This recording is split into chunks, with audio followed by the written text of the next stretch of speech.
नमो तस्स भगवतो अरहतो सम्मा संबुद्धस्स। नमो तस्स भगवतो अरहतो सम्मा संबुद्धस्स। नमो तस्स भगवतो अरहतो सम्मा संबुद्धस्स। लोकगुरु साक्यमुनि तथागत बुद्ध को कोटि सहवंदन। साथ ही परम पावन परम पूज्य संघ को कोटि सहवंदन। साथ ही परम पावन परम पूज्य गुरुदेव को वंदन करते हुए आप सभी श्रद्धावान उपासक उपासिकाओं के प्रति मंगल मैत्री। तो आज हम बात करने वाले हैं बुद्ध के धम्म में दान का बहुत बड़ा महत्व है। बुद्ध के धम्म में सील का भी बहुत बड़ा महत्व है। बुद्ध ने जब जब देशनाओं को दिया है तो दो चीज़ों पे विशेष बल दिया है। पहला तो दान और दूसरा सील, क्योंकि जब भी हम बुद्ध के द्वारा दी गई पारमिताओं को पढ़ते हैं तो पारमिताओं में हमें सबसे पहली पारमिता मिलती है दान पारमिता और दूसरी पारमिता मिलती है सील पारमिता। तो इन पारमिताओं को पढ़ने से हमें ज्ञात होता है कि बुद्ध ने अत्यधिक बल दान पर दिया है। तो दान पर ही क्यों दिया है? क्योंकि बुद्ध कहते हैं कि अगर किसी व्यक्ति के पास त्याग की भावना है तो धम्म का पालन बहुत अच्छे से कर सकता है, क्योंकि हम दान में भी त्याग करते हैं और शील में भी त्याग करते हैं। तो बुद्ध ने दान का उल्लेख महामंगल सूत्र में भी बहुत भली भांति से किया है।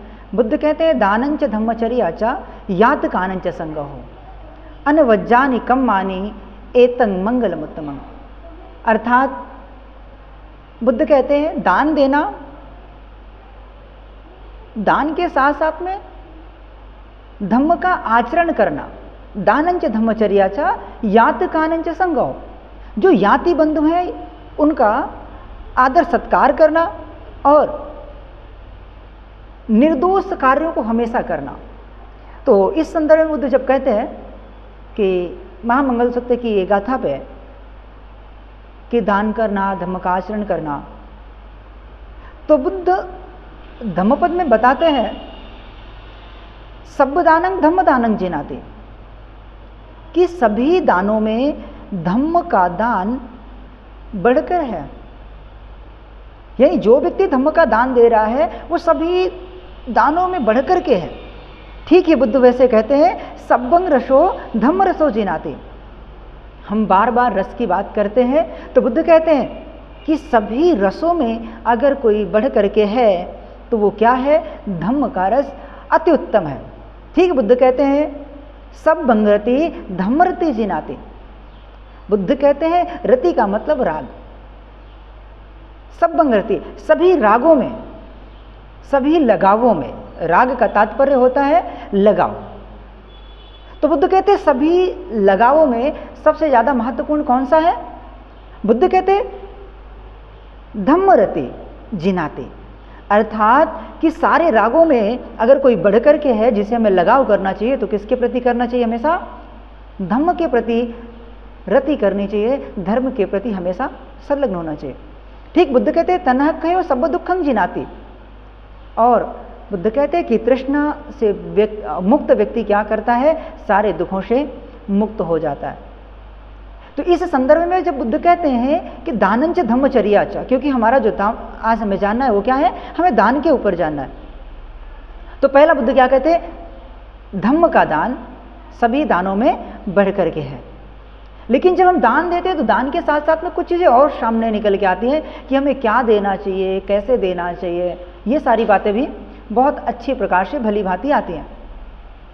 तो ये हमें भली भांति समझना चाहिए कि बुद्ध ने केवल एक बार नहीं अनेकों बार उपासक उपासिकाओं को दान का महत्व बताते हैं। और उस दान के महत्व में बुद्ध कहते हैं क्या देने से क्या मिलता है। बुद्ध कहते हैं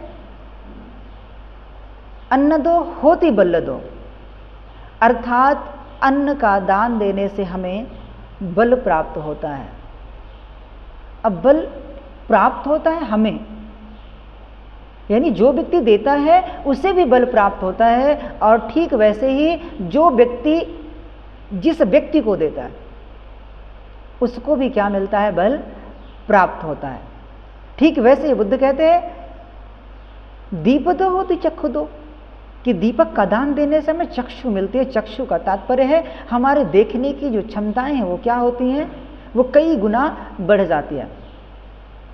ठीक बुद्ध वैसे ही कहते हैं वत्थदो होती वन्नदो, कि वस्त्र का दान देने से हमारी सुंदरता बढ़ती है। वस्त्र के साथ साथ में बुद्ध कहते हैं यानदो होती सुखदो, अर्थात वाहन का दान देने से, अगर हम वाहन का दान देते हैं तो इससे हमें सुख मिलता है। तो बात आती है कि जो व्यक्ति देता है उसे मिलेगा, या जो व्यक्ति को मिल रहा है वो चारों चीजें उसे मिलती हैं। जिस व्यक्ति को हम दीपक दे रहे हैं उसके घर में रोशनी होगी, या उसे देखने की क्षमता मिलेगी, या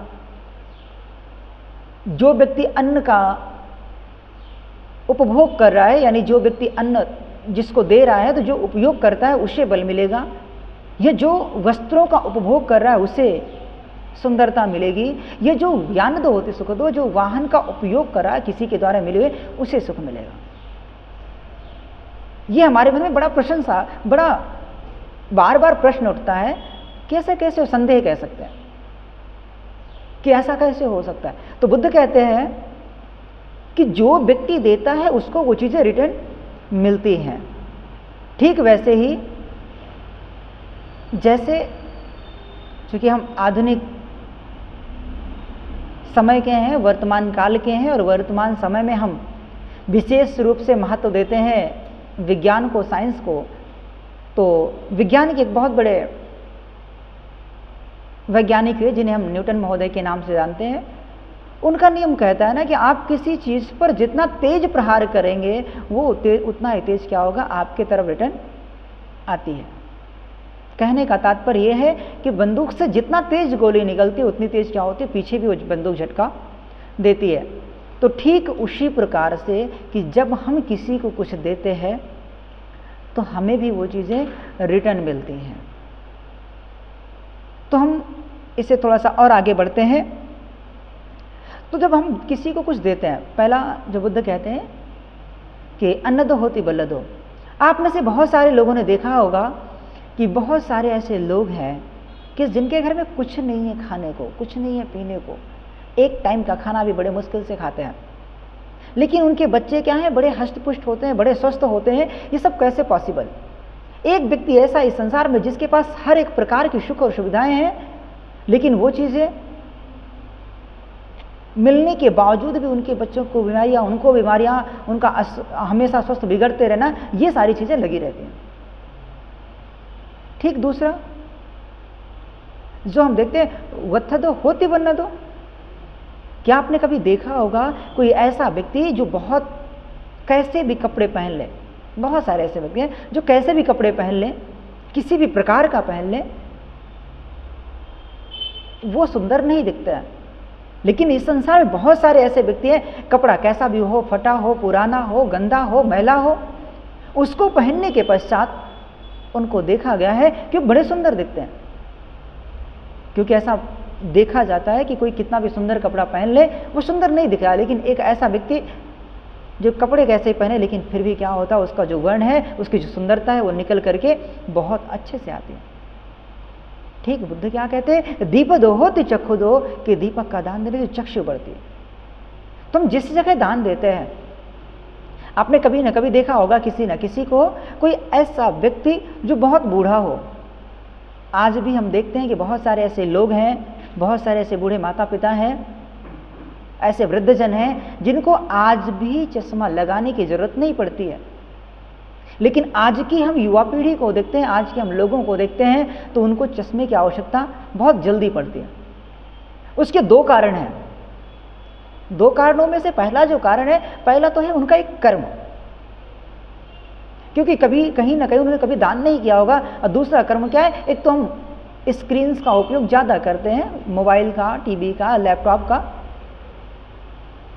लेकिन फिर भी हम जब लैपटॉप नहीं था, जब टीवी नहीं थी, जब मोबाइल नहीं था, इसके पहले भी अगर हम देखते हैं तो हमें कुछ ऐसी पीढ़ियां हैं जिनको चश्मे की आवश्यकता पड़ती है। कहीं ना कहीं उनके पुण्य, उनके कर्म वैसे नहीं रहे। इसके बाद बुद्ध कहते हैं यान दो होती सुख दो, अर्थात वाहन का दान देने से भी सुख मिलता है। तो वाहन का दान कैसे देते हैं? या तो हम किसी व्यक्ति को खरीद करके दें, या कभी हम किसी रास्ते से जा रहे हैं और हमने देखा कि अमुक व्यक्ति है और अमुक व्यक्ति जा रहा है रास्ते से और अमुक व्यक्ति पसीने से लथपथ है, एकदम पसीना उसके शरीर से टपक रहा है, इतनी तेज की धूप है, लेकिन फिर भी उसे अपने गंतव्य तक पहुंचना है तो पसीने से लथपथ है। आपके पास 4 पहिया, आपके पास गाड़ी है, आपके पास एक सीट खाली है, आपने उस व्यक्ति के पास जाकर के अपनी गाड़ी को रोका और गाड़ी को रोकने के पश्चात अगर वो आचार्य के रूप में है, मित्र के रूप में, जिस भी रूप में है, हम उसके पास जाकर के या आप जा करके उसको आप बोलते हैं, आप उसको वंदन करते हैं। अगर कोई भिक्षु है तो उसको वंदन, अगर कोई साधारण उपासक उपासिका है तो उसे आप नमो बुद्धाय कहते हैं और उससे आप पूछते हैं क्या अमुक व्यक्ति से कि आपको कहाँ जाना है, बताइए, हम आपको छोड़ देते हैं। और आपको लगता है कि अमुक व्यक्ति ठीक वहीं जा रहा है जिस तरफ हम जा रहे हैं, तो आपने उसे अपने साधन पर बिठाया। आपके उस वाहन में अगर कोई एसी है, कोई पंखा है, उससे चालू किया और चालू करने के पश्चात अमुक व्यक्ति जब बैठ गया तो उसे क्या मिला? सुख मिला। और जब अमुक व्यक्ति को सुख मिलता है तो अमुक व्यक्ति भी क्या करता है?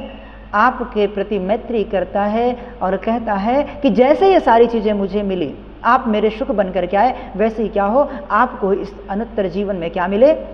सुख मिले, पुण्य मिले। तो इस प्रकार से देखा गया है कि कहीं ना कहीं हमारे कर्मों का हमारे इस जीवन में बहुत बड़ा योगदान होता है।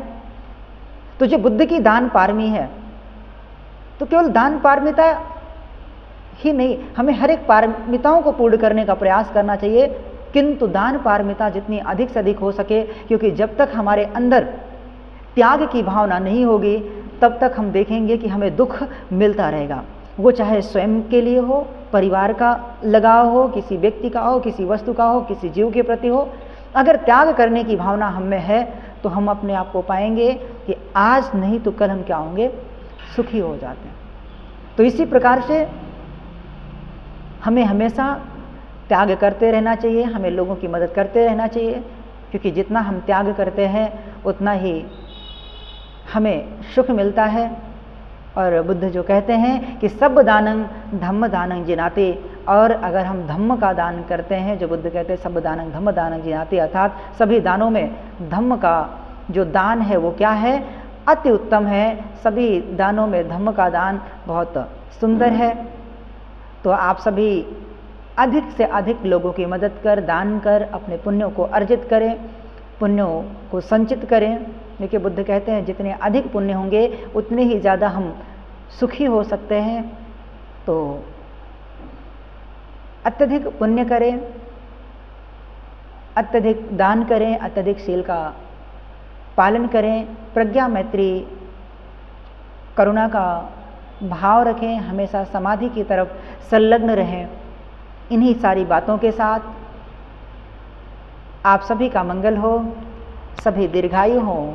मैं पुनः तथागत बुद्ध को वंदन करते हुए परम पावन परम पूज्य संघ को वंदन, साथ ही परम पावन परम पूज्य गुरुदेव को वंदना करते हुए, जिनकी वजह से आज मुझे यह धम्म मिला, तो उन गुरुदेव को वंदन करते हुए आप सभी का मंगल हो।